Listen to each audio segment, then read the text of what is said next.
Today my work is engine room. So welcome to engine room. ఇదే మా షిప్కి హృదయం, engine room. ఇక్కడ అడుగు పెట్టే ప్రతిసారి ఒక రెస్పాన్సిబిలిటీ, ఒక రెస్పెక్ట్ గా మనసులో ఉంచుకోవాలి. ప్రొపెలర్ పక్కన షిప్ లోని డార్కెస్ట్ కార్నర్. అక్కడ ఆయిల్, గ్రీజ్ కొన్ని రోజులుగా పేరుకుపోయిన వాటి మధ్య ఇవాళ నా work cleaning.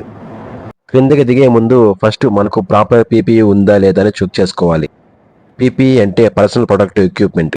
So PPE is like an armour that protect us. అలానే నన్ను పూర్తిగా అబ్జర్వ్ చేయండి. నేను ఎలాంటి ప్రాపర్ పీపీఈ యూజ్ చేస్తున్నాను. Safety first, work next. So safety అనేది ఈ ప్రపంచంలో మనకు ఆర్మర్ లాంటిది. ఇంతకీ నేను పదే పదే ఆర్మర్ అంటున్నా కదా, దాని యొక్క మీనింగ్ ప్లస్ నేను వేసుకున్న సేఫ్టీ పీపీఈ పేర్లు మీకు ఏమైనా తెలిస్తే నాకు కామెంట్ చేయండి. నేను బాటమ్ ఆఫ్ ది కార్నర్ అనుకున్నాను, కానీ బాటమ్ కింద 2 లేయర్స్ ఉన్నాయి. దాని కింద పూర్తిగా ఆల్మోస్ట్ నేను షిప్ కిందకి వెళ్ళిపోయాను. ఒక పక్క మిషనరీస్ అన్ని రన్ అవుతున్నాయి. మనం క్లీన్ చేయాల్సిన మిషనరీస్ ఆఫ్లో ఉంటేనే మనం క్లీన్ చేయగలము. ఇది ఒకసారి అబ్జర్వ్ చేసుకోండి. నా చేతిలో ఉన్నది మిథైల్, ఇది ఆయిల్ క్లీన్ చేసేయడానికి. అలానే ర్యాక్స్ కూడా తీసుకుంటున్నాను.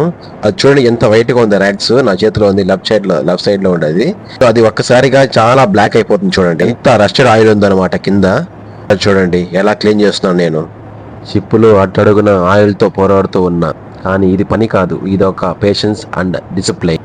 చూడండి వైట్ ర్యాక్స్ కాస్త ఎంత బ్లాక్ అయిపోయాయి చూడండి. సో ఇలా ఉంటుంది మా వర్క్స్ అన్ని. మరిన్ని లైవ్ అప్డేట్స్ కోసం నా ఛానల్ ట్యూన్ చేస్తూనే ఉండండి. Thank you so much. Thanks for watching.